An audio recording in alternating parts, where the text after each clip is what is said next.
시작하도록 하겠습니다. 예수님이 아버지 하나님의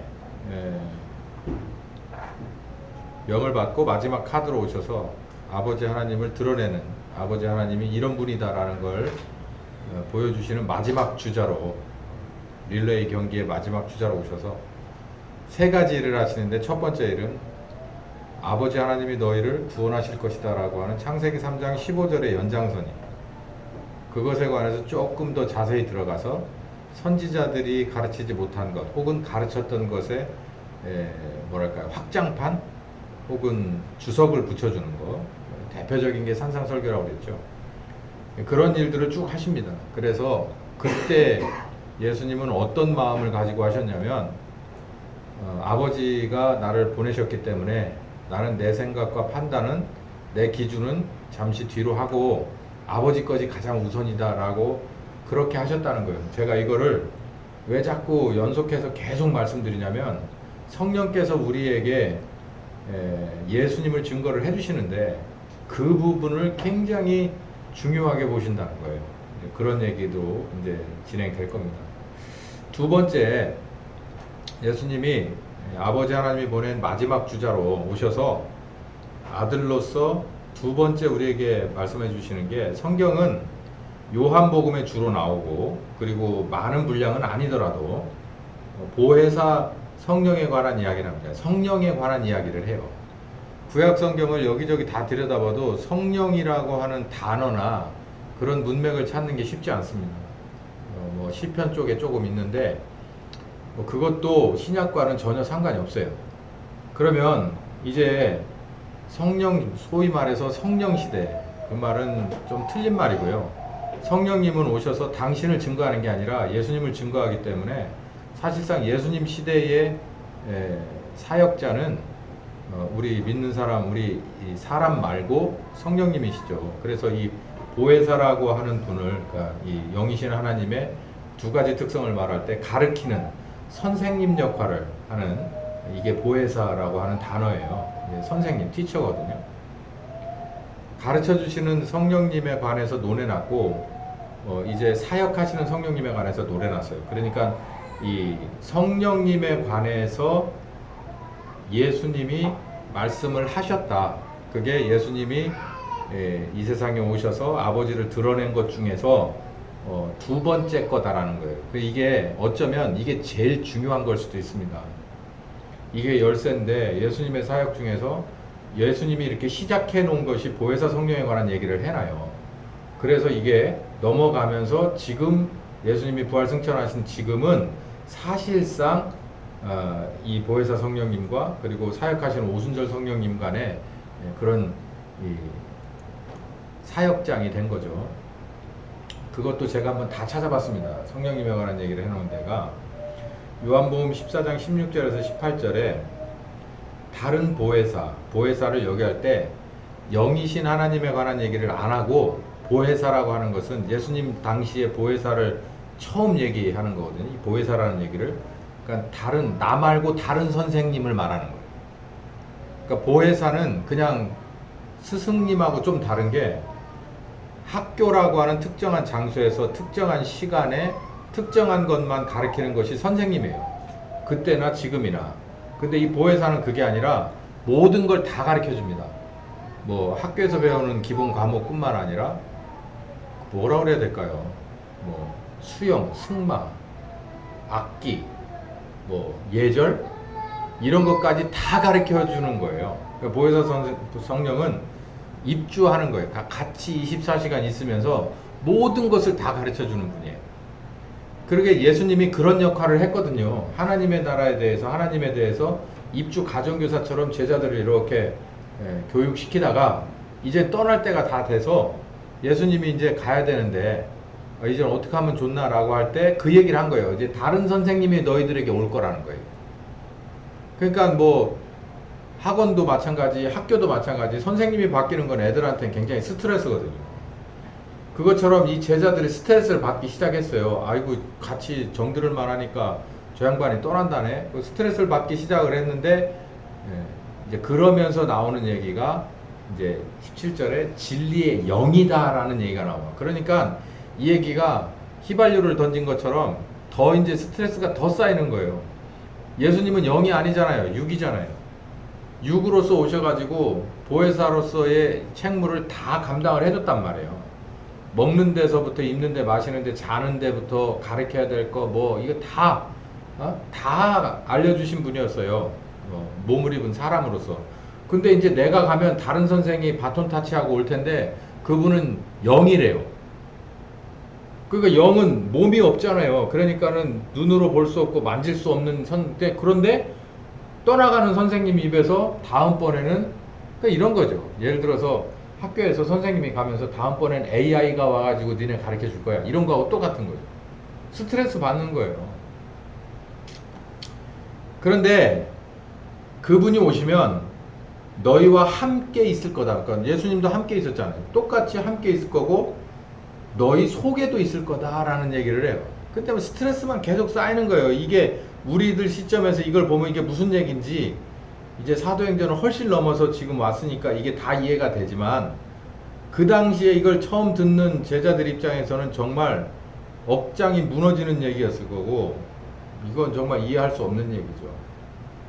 그래서 이 진리의 영이신 또 다른 선생님에 관한 얘기를 여기 한번 딱 해놓습니다. 그런데 이 똑같은 요한복음 14장의 앞에 부분에 이런 얘기가 있어요. 이 진리의 영에 대해서 설명을 하는데 뭐라고 설명했냐면 내가 곧 길이요 진리요 생명이다. 이거 예수님 말이거든요.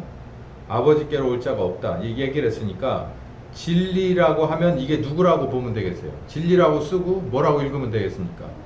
예수님이라고 하면 되겠죠. 내가 곧 길이요 진리요 생명이라고 했잖아요. 그러니까 어려운 일 아니잖아요. 진리라 쓰고 예수님이라 읽으면 되는 거예요.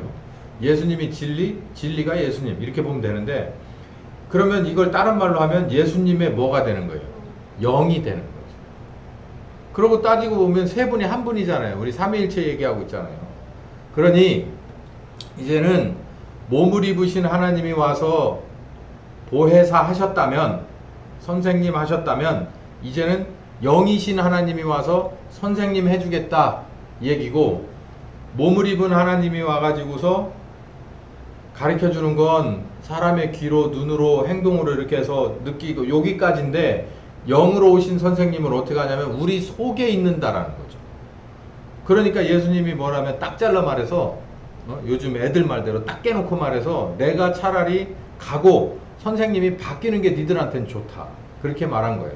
그러니까 육신의 선생님의 한계를 영이신 선생님이 와서는 넘어서기 때문이다 라고 얘기를 하거든요. 지금 우리가 영이신 선생님에 대해서 정말 얼마나 한계를 넘어선 그런 가르침을 받고 있는가도 반성해 볼 문제입니다. 또 같은 요한복음 14장에 그가 너희에게 모든 것을 가르쳐 줄 것이다. 예수님이 가르쳐 준 것 그 이상을 가르쳐 줄 거라. 제가 예수님은 아닙니다. 그런데 교회 특성상 목사에게서 대부분의 것을 다 배우거든요. 그러면 이렇게 따져보자고요. 제가 여러분에게 가르쳐 주던 것이 그냥 1차원적이라면 영이신 하나님이 와가지고 가르쳐 주는 거는 아마 2차원을 넘어 3차원쯤 될 거예요. 그런 얘기예요. 그가 너희에게 모든 것을 가르쳐 줄 것이다. 내가 너희에게 말한 모든 것도 생각나게 될 것이다 라고 얘기를 해요. 그러니 영이신 선생님이 와서 우리에게 함께 있어서 가르쳐 주기도 하고 생각나게 하는 것이 우리가 온전케 되는 과정이겠죠? 이 과정이 없다면 문제가 심각해지겠죠? 왜냐하면 우리는 예수님을 육신 선생님으로 모신 적도 없잖아요.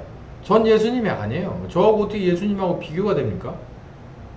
그런 적도 없잖아요. 지금 시간으로 볼 때 예수님은 2000년 전이고 우린 그럴 기회가 없잖아요. 그런데 그런 우리들의 시간적인 공간적인 한계를 얼마든지 넘어서고 오히려 더 잘되게 하시려고 영이신 하나님이 그 다음 주자로 오셨다는 건데, 그러니까 여기서 이것만 해도 문제가 보혜사 성령에 대해서 얘기를 신천지만 하고 앉았어요. 신천지만 하고 앉았다고. 사실은 빈틈을 노린 거예요. 걔네들은.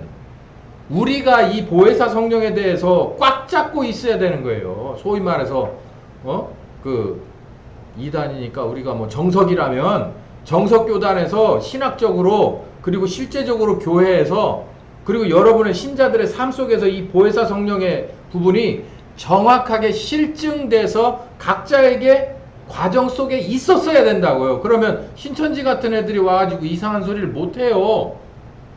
이 보혜사 성령 얘기를 지금 하는 것 자체가 이상하게 분위기가 쎄해지잖아. 얘기를 하면 성경 얘기를 하는데 그건 우리들의 잘못이에요. 우리가 이 얘기를 안 했기 때문에. 안 했다는 건 무슨 얘기일까요? 모르니까 안 한 거고 이게 도움이 안 되는 거예요. 왜? 굉장히 지루한 싸움이거든. 안 보이는 선생님을 얘기하는 게 얼마나 힘듭니까? 보이는 선생님은요 쉽죠. 초빙해다가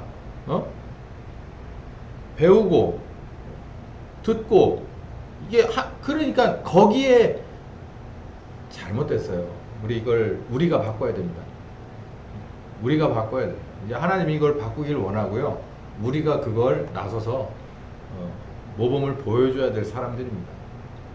요한복음 15장에 포도나무 비유가 나와요. 이 포도나무 비유도 언제 한번 같이 읽었으면 좋겠는데 제가 이거 읽어보니까 왜 이 포도나무 비유가 여기 15장에 들어가야 되는지를 알겠더라고요. 요한복음 14장에 쭉 얘기했잖아요. 보혜사에 관한 얘기를 처음 딱 얘기를 해요. 그래놓고 그 다음에 무슨 얘기를 하냐면 열매 얘기를 하는 겁니다. 포도나무의 비유의 주어는 두 가지예요. 첫 번째는 열매예요. 그리고 열매이려면은 붙어있는 가지여야 된다. 요 두 가지거든요. 열매 있어야 돼. 열매 없으면 말짱 꽝이야 이 말이에요. 그냥 잘라서 불에 태워버린다는 거예요. 그러면은 그렇지 않으려면 어떡할래? 그럼 가지가 어디에 붙어있어요? 본체인 나무에 붙어있어야 된다는 얘기죠. 그러니 열매와 붙어있는 가지에 대한 두 가지 주어를 성령님을 빼고 어떻게 얘기를 할 수가 있어요?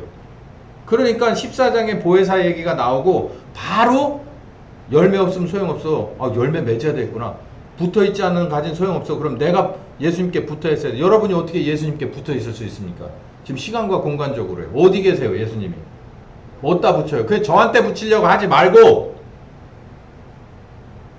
소용없어요. 여기 나오잖아요. 보혜사 성령님이 너희들에게 오셔서 함께 거하실 것이다. 17장에 가면 아까 제가 미리 땡겨서 얘기했잖아요.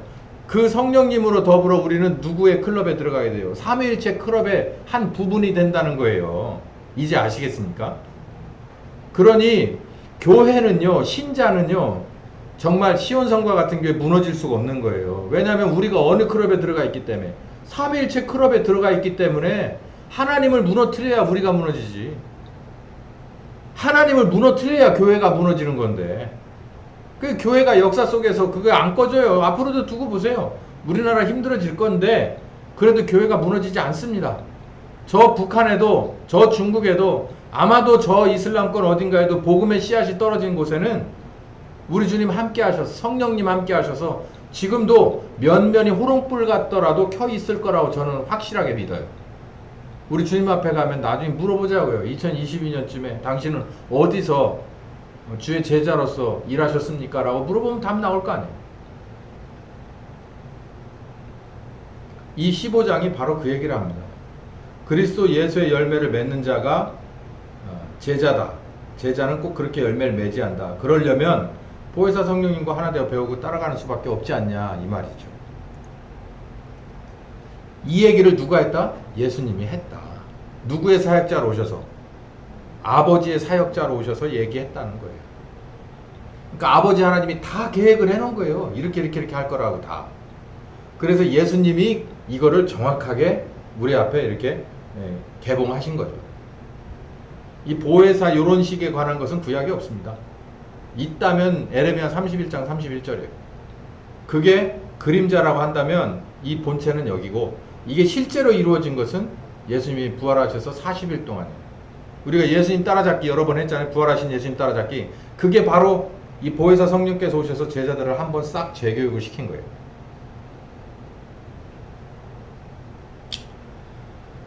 그럼 보혜사 성령의 교육 방향은 어떤 거냐? 말하자면 뭘 가르치기 위해서 오시느냐는 뭘 가르치기 위해서.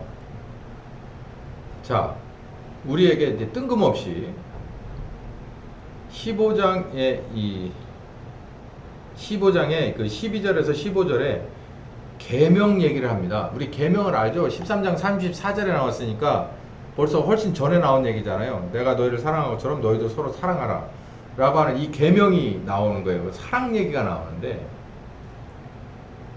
이 사랑이라는 건 이거예요. 사랑이 친구를 위하여 자기의 목숨을 버리면 이에서 더 큰 사랑이 없다. 너희가 나의 명하는 대로 행하면 나의 친구다. 이게 보혜사 진리의 영이 오셔서 우리에게 어떤 사람을 만드는 교육 방향을 가지고 있느냐면, 목적을 가지고 있냐면 계명을 지키는 사람. 그럼 계명을 지키는 건 뭐냐? 여기 말 그대로 옮겨놓으면 친구를 위해서 뭐 하는 사람? 목숨을 거는 사람. 내가 너희를 사랑한 것처럼 너희도 서로 사랑해라. 요 얘기도 예수님이 우리를 사랑하는 방법은 목숨을 걸고 사랑을 했거든요. 목숨을 내놓고 사랑을 했잖아요. 그러니까 사랑하는 사람으로 만들기 위해서 보혜사 성령께서 오신다는 거예요. 그럼 여러분 누구를 위해서 목숨 걸겠습니까? 누굴 위해서 목숨 거실까? 그러니까 예수님은, 그러니까 하나님은 우리를 위해서 아들의 목숨을 걸었어요. 걸었어요가 아니라 내놨어요. 희생했어요. 그러니까 우리에게도 뭘 요구를 하느냐면, 처음에는 말도 안 통하는 얘기지만 어느 정도 수준이 되면 보혜사 성령께서 오셔서 우리를 어떤 사람으로 만드냐면 친구를 위해서 목숨을 걸 수 있는 사람, 그래서 내가 너희를 사랑한 것처럼 너희도 서로 사랑할 줄 아는 사람을 만든다는 건데, 사실 친구면 어떤 친구를 말하는 거냐고요. 내 여자친구, 내 남자친구, 그런 말하는 친구냐고요. 그거 아니에요. 우리가 말한 프렌이 아니라고. 그럼 누가 친구냐는 거죠. 일단 두 가지 방면으로 봐야 되는데, 이 사랑에서 목숨 거는 사랑은, 하나님이 나를 위해서 목숨을 걸었으니, 내가 알 만큼 알고 느낄 만큼 느꼈으니 나도 하나님을 위해서 목숨을 걸어야 되는데, 그럼 하나님을 위해서 목숨을 걸고 내놓으려면 하나님이, 내가 목숨을 걸어드려서 하나님이 이렇게 구원받아야 될 필요가 있는 분이 아니잖아요. 거룩한 분이라. 그러니까 뭐라 그러냐면, 네가 날 사랑하냐? 네가 날 사랑하냐? 네가 날 사랑하냐? 라고 3번을 물어보고 베드로에게, 그러면 너 뭐 해라? 양을 먹여라? 양을 쳐라? 어린 양을 먹여라? 그러잖아요. 그러니까 네가 나를 사랑하면, 네가 나를 위해서 네 목숨을 내놨으면 내가 받았으니까 고맙고, 나 대신 이들을 위해서 네가 목숨을 내놔라, 이 얘기예요.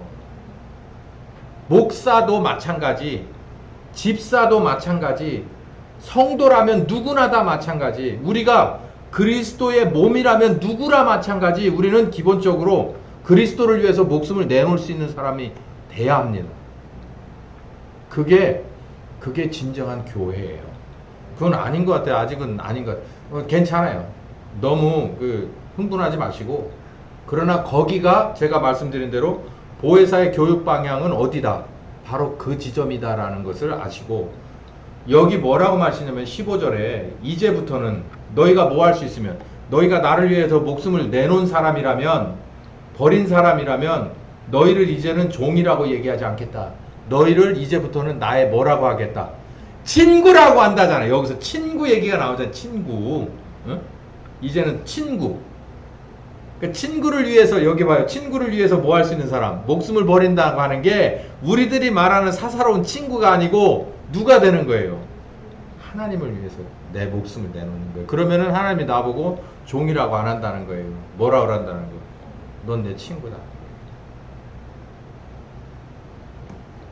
하나님은 내 목숨이 필요가 없어요. 하나님 스스로를 위해서. 근데 누굴 위해서 필요한 거예요?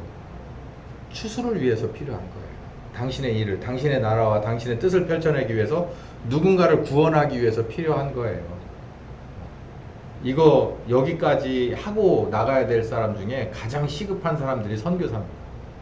선교사로 나갈 사람들은 이거 하고 나가야 돼요. 자, 똑같은 요한복음 15장에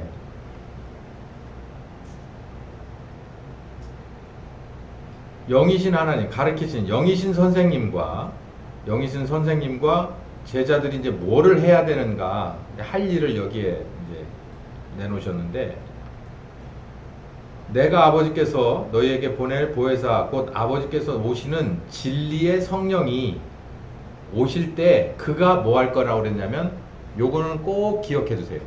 성령님이 오셔서 하는 것이 뭐라고 그랬죠? 나를 증거하는 거다. 여기서 나는 예수님을 말하거든요. 그러니까 성령님이 하시는 일은요, 딱 하나밖에 없어요. 다른 거는 안 해요. 할 수가 없어요. 그러니까 예수님이 아버지의 일을 드러내기 위해서 오셔서 그것만 딱 하셨다고 그랬잖아요. 딴 걸 못해서 안 한 게 아니라, 성령님도 딴 걸 못해서가 아니고 뭔만 하시냐면 예수님을 증거하는 일만 해요. 뭔 증거? 뭔 증거? 증거라고 하면은 굉장히 광범위한 얘기잖아요. 예수가 그리스도인 것을 증거하는 거예요. 예수가 너희 구원자라는 것을 증거하는 일을 누가 한다? 진리의 성령께서 오셔서 한다. 그러니 이거를 누구에게 하는 거예요? 일단 회개하고 복음을 믿어서 이제 아마 다음 카테고리에서 이제 그 얘기가 나올 거예요. 아버지 이름의 침례, 아들의 이름의 침례 나올 때, 아버지 이름의 침례를 받아서 회개하고 복음을 믿어서 거듭납니다. 거듭나면 영이 새 거가 돼요. 그 새 사람에게 진리의 성령께서 오셔서, 이제 예수님, 몸을 입은 예수님은 없고 진리의 성령께서 오셔서 바톤을 이어받아 그 선생님이 그 새로 난 영을 가진 그 사람에게 뭘 가르쳐 준다고요? 여기 보니까 예수님을 증거한다는 얘기예요. 예수님을 증거. 여러분 생각보다 위인전에 나오는 이름들이 여럿 있죠. 예를 들면 뭐 정치적으로 누구나 좋아하는 이순신을 얘기합시다. 이순신에 대해서 여러분 얼마나 아십니까?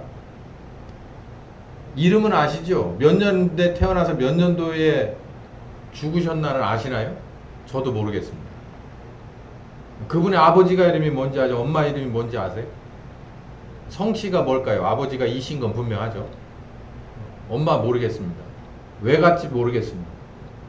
어느 선생님에게 배웠고 어느 지역에서 나서 어디서 커서 친구 이름이 뭐고 처음에 저 무과에 했던 그때 연도가 몇 년도인지 또 그 누구 휘하에 어떤 장군 밑에 소속돼 있었는지 이런 거 전혀 모르잖아요.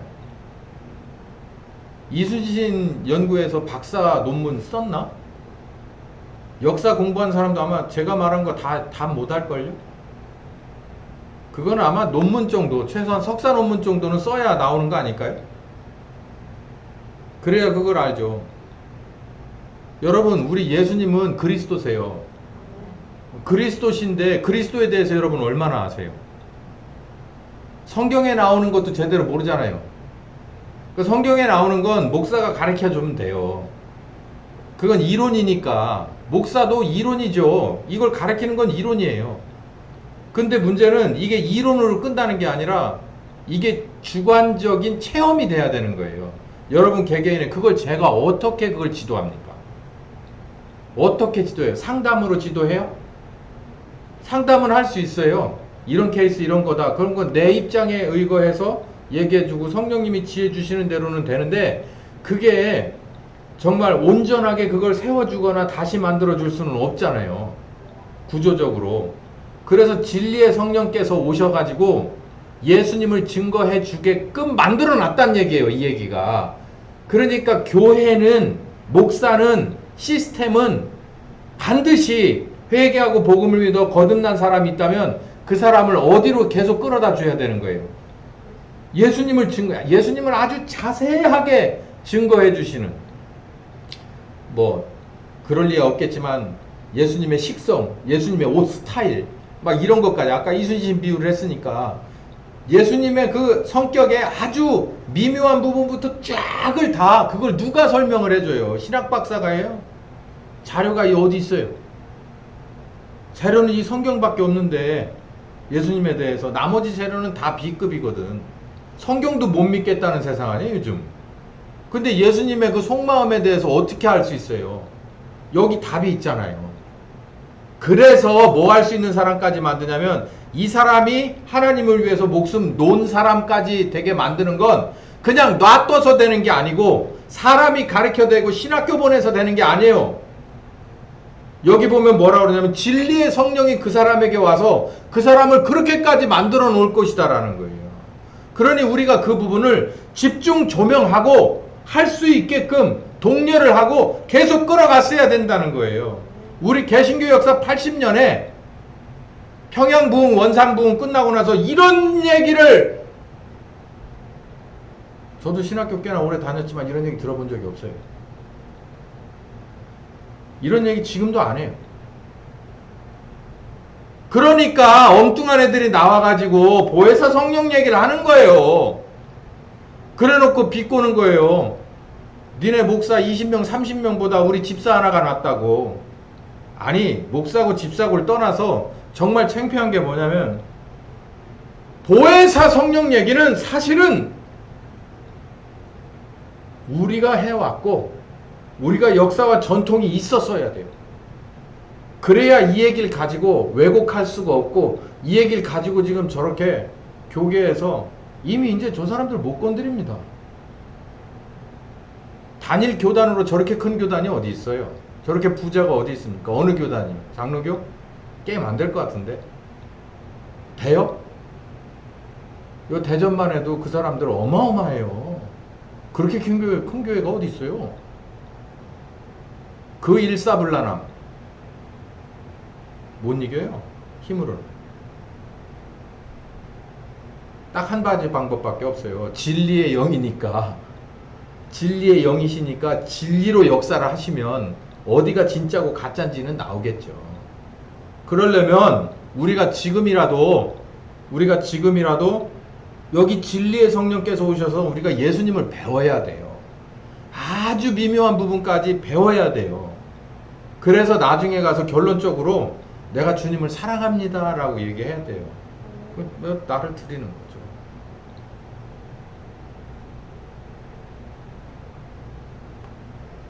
여기 아까 말씀드린 대로 내가 떠나서 보혜사 성령께서 너희에게 오는 것이 이득일 것이다 라고 얘기해 주신 예수님입니다.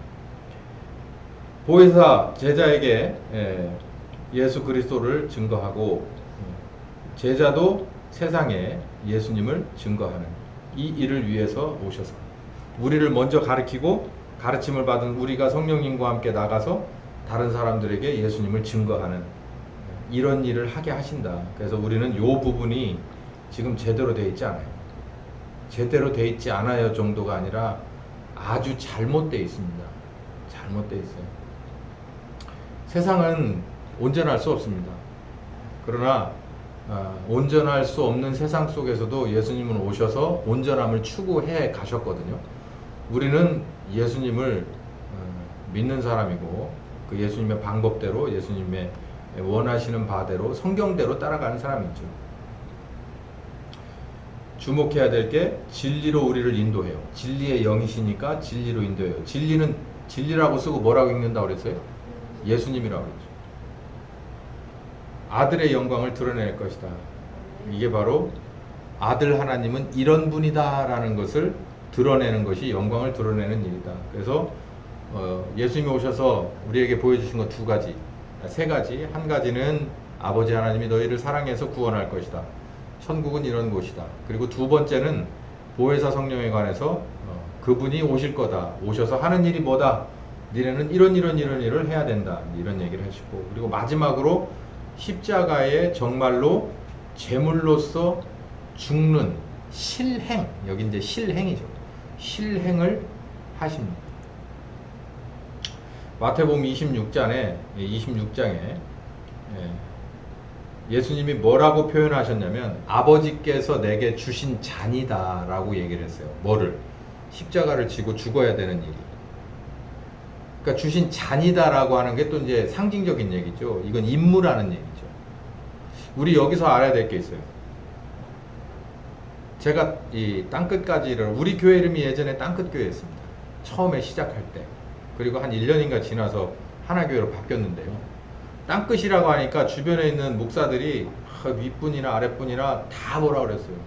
끝장난 교회 같다. 막바지에 이런 교회 같다.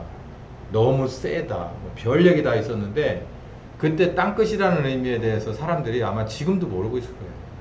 땅끝은요, 예루살렘을 넘고 유다를 넘고 사마리아를 넘고 땅끝에 간다는 건, 땅끝이 어딥니까 여러분? 지구는 둥글어요. 그 옛날에는 평평하다고 돼 있었지만 지금은 둥글잖아요. 지구는 땅 끝이 없어요. 계속해서 돌아요. 그럼 땅의 끝이 뭘까요? 계속해서 사람이 돌다가 여기가 끝인가 보다 하고 하는 시점이 있을 거 아니에요. 그게 뭐 하는 시점일까요?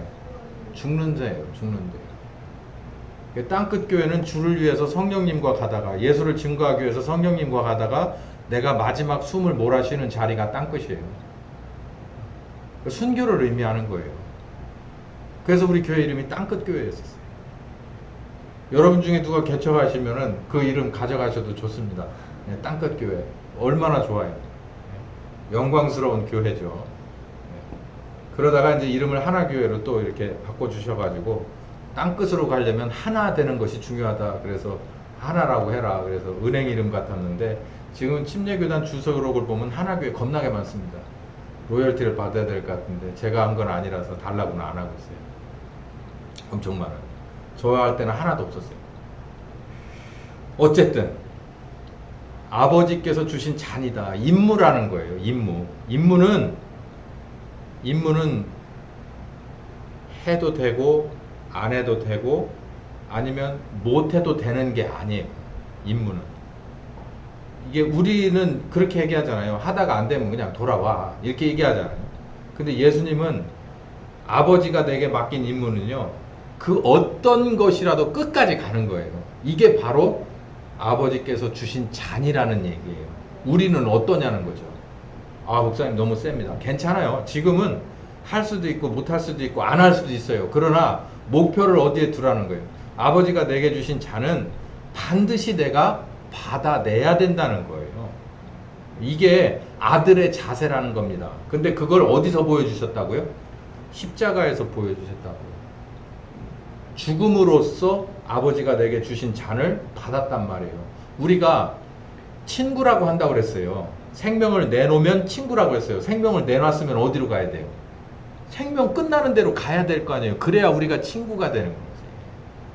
물론 그 전에 중심을 보시는 하나님이 너 진짜 나를 사랑하는구나. 죽음 아니라 더한 것도 하겠구나. 그러면 이미 받아주시지만 그러나 결국은 외상이고 진짜는 어디 가서 우리 주님의 친구가 되는 거예요.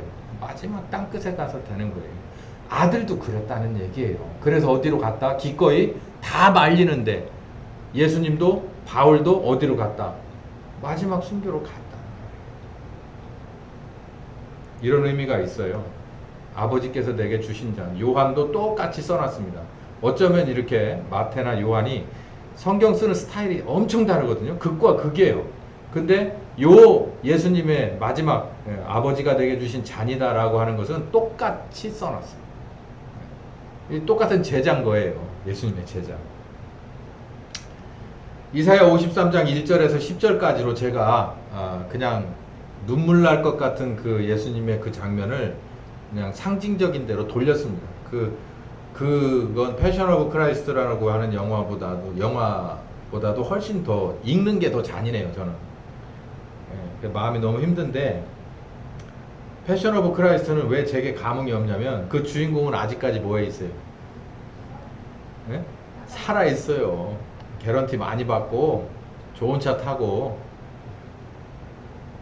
근데 그 상징되었던 그 모습, 그 주연인 예수님은 정말 죽었습니다. 근데 그걸 이사야가 이렇게 설명을 해놓은 53장 1절부터 10절을 보니까 다 우리를 위해서 죽었더라고요. 다 우리를 위해서. 다 우리를 위해서 욕먹고, 우리를 위해서 뭐하고, 우리를 위해서 뭐 피 흘리고, 우리를 위해서 찔리고, 우리를 위해서 질고를 겪고 다 겪은 거예요. 뭐 해주려고? 그 반대편 걸로 우리에게 다 주시려고. 멸시와 간고, 질고. 간고가 뭔지 아세요? 가난해, 찌질이 가난해서 멋지어지게 가난한 고통입니다. 질병의 고통, 질고. 멸시는 여러분 아시죠? 업수 여김을 당하는 거. 정말 요즘 사람들 죽기보다 더 싫은 게 자존심 상하는 거죠. 육체적으로도 찔리고, 육체적으로도 찢어지고 상하고, 징계를 받고. 뭐 잘못한 게 있어 징계를 받아도 억울한데, 재수없다 억울한데, 그럴 일이 전혀 없는데 징계를 받고, 채찍에 맞고, 이런 모든 것들이 다 우리들을 위한 것이다. 그렇게 가달라고 아버지가 요구를 했는데 그거를 아버지의 잔이다라고 생각한 거예요. 그러니까 아버지 하나님을 위해서 죽어달라고 한 게 아니잖아요. 아버지 하나님이 누굴 위해서 죽어달라고 한 거예요? 죄인인 우리들을 위해서 죽어달라고 한 거예요. 예수님의 입장이 어떻겠어요?